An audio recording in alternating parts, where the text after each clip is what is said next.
Devocional para hoy, enero 30. El viaje a Jerusalén, parte 1.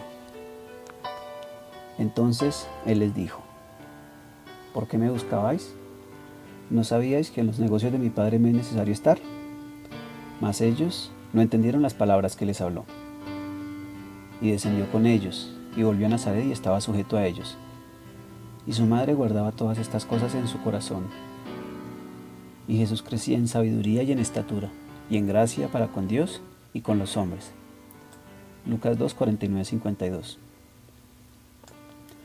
Pasajes complementarios: Lucas 2, 41-52, Mateo 2, 19-23.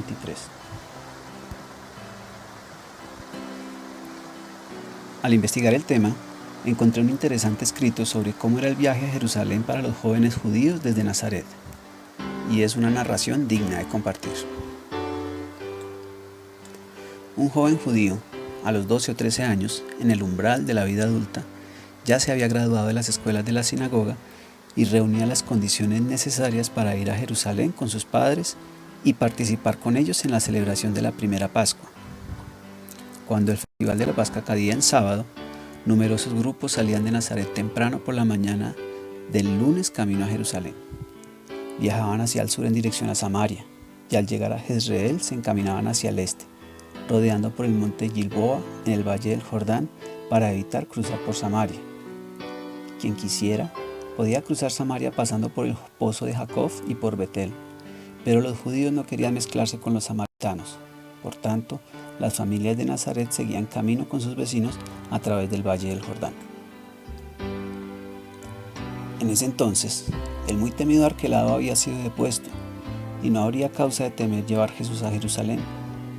Habían pasado 12 años desde que el primer Herodes intentó destruir al niño de Belén, y nadie pensaría en asociar este acontecimiento con el desconocido muchacho de Nazaret.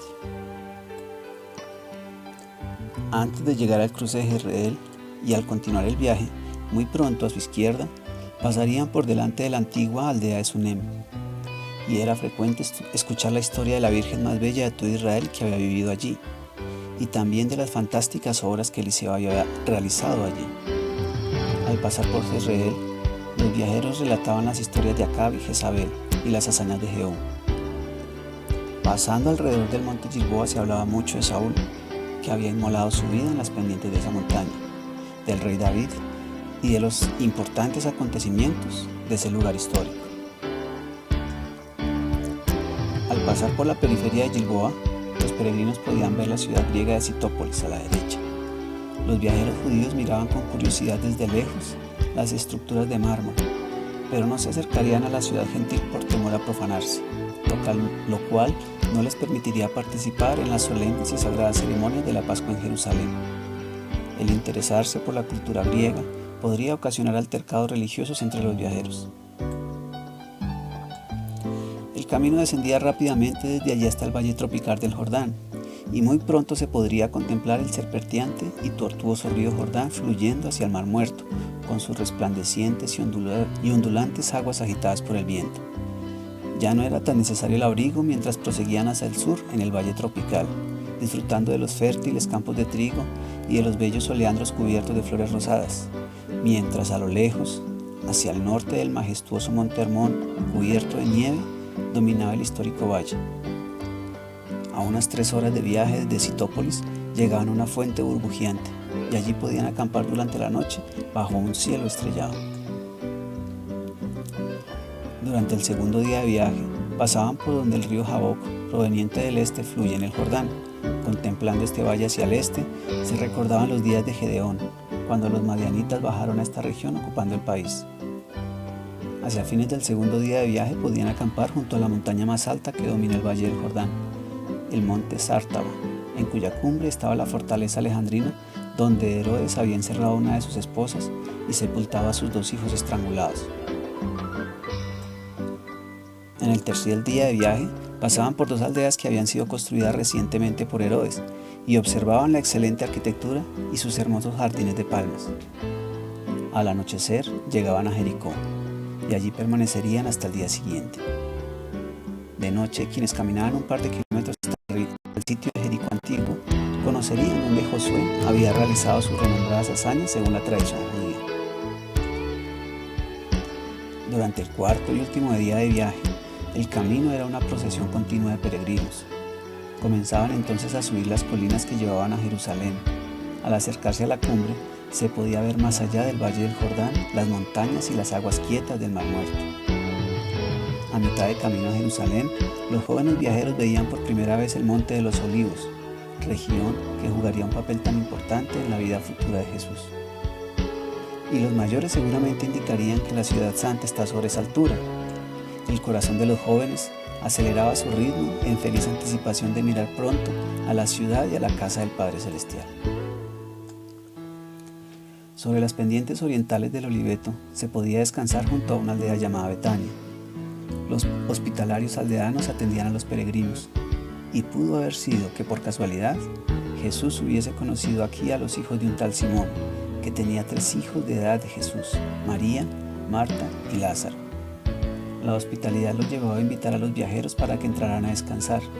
Quizás pudo ser ahí que empezara una amistad que habría de durar toda la vida entre las dos familias. La Escritura nos dice que durante su vida, llena de acontecimientos, Jesús se detuvo varias veces en esa casa.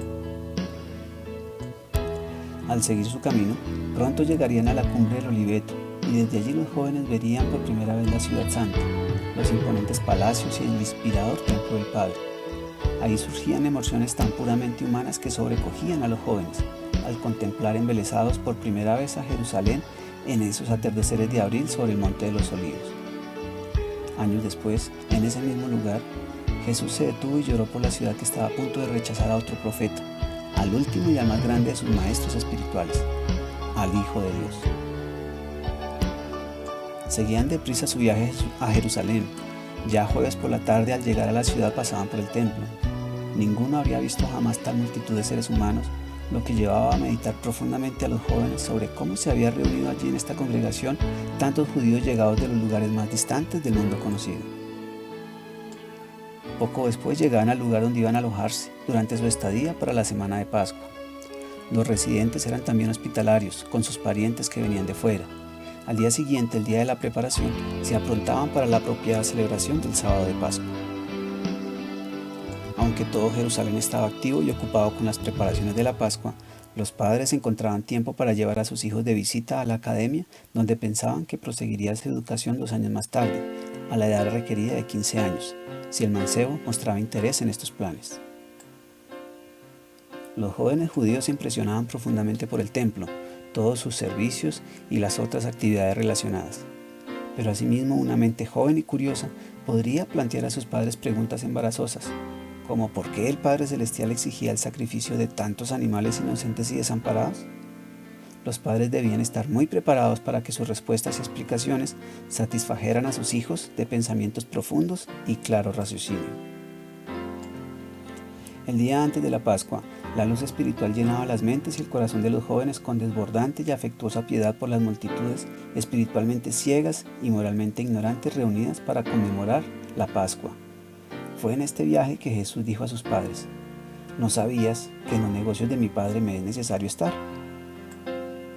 Así, cuando para un joven de esta edad empezaban a descender sobre sus hombros las pesadas responsabilidades de la familia judía, en el caso de Jesús, llegaba al mismo tiempo la convicción de que había llegado la hora de reanudar las responsabilidades del universo. Fue este el primer acto de una larga sucesión de acontecimientos que finalmente culminaron en la consumación de la encarnación del Hijo de Dios en la tierra y de la colocación del gobierno del universo sobre sus hombros humanos y divinos. Con el paso del tiempo, el misterio de la encarnación se torna para muchos cada vez más incomprensible. Apenas se puede comprender que este muchacho de Nazaret era el creador de todo el universo. Todavía algunos no comprenden cómo el espíritu de este mismo Hijo Creador y el espíritu de su Padre del Paraíso están asociados con las almas de la humanidad. A medida que pasaba el tiempo, se observaba que la mente humana de Jesús discernía cada vez más el hecho de que mientras vivía su vida en la carne, el espíritu y la responsabilidad del universo estaba sobre sus hombros. Así terminaría la carrera del niño de Nazaret, que ahora comienza a discurrir una carrera en el mundo mientras luchaba por integrar su gran propósito de vida con los deseos de sus padres y las obligaciones para con su familia y para con la sociedad de su tiempo y edad. Admirable. Jesús crecía en sabiduría y en estatura y en gracia para con Dios y los hombres. Hablemos con nuestro Padre Celestial. Padre Santo, nos postamos ante tu presencia agradeciendo la vida de Jesús y sus enseñanzas, aún desde la juventud. Permite que también seamos buenos padres, así como le diste padres terrenales a tu Hijo amado, para que lo acompañaran y guiaran para sus propósitos en la vida. Que como padres podamos proveer a nuestros hijos en todo, provisión, educación y formación, para encaminarlos hacia ti y hacia tu obra. Que nuestros hijos puedan entender que en tus negocios nos es necesario estar, y que los preparemos para recibir las responsabilidades y retos de la vida con valentía y convicción. Así como lo enseña tu pueblo escogido, que podamos compartir buen tiempo con los vecinos y ser respetuosos de ellos y vivir en armonía en nuestro hogar, hospitalarios y misericordiosos, para que con ellos podamos estudiar las grandes enseñanzas de tu palabra, aprender y compartir, hacer grandes amistades que te amen y crecer en ti, aún desde las casas como lo hacían los primeros creyentes. Sabemos que estamos en un mundo apartado de ti. No permitas que la curiosidad nos aparte del camino y nos lleve a alejarnos de tu plan. Pedimos por nuestros hijos en las calles, los colegios y universidades. Protégelos de los enemigos ocultos y guárdalos en tu mano. Que como familias podamos guardarlos al compartir experiencias que nos enriquezcan, disfrutar de la naturaleza, y también podamos sembrar en sus corazones la felicidad de buscar el lugar de alabanza y honra a tu nombre, para que escuchen tu voz y reciban tu luz y tus enseñanzas.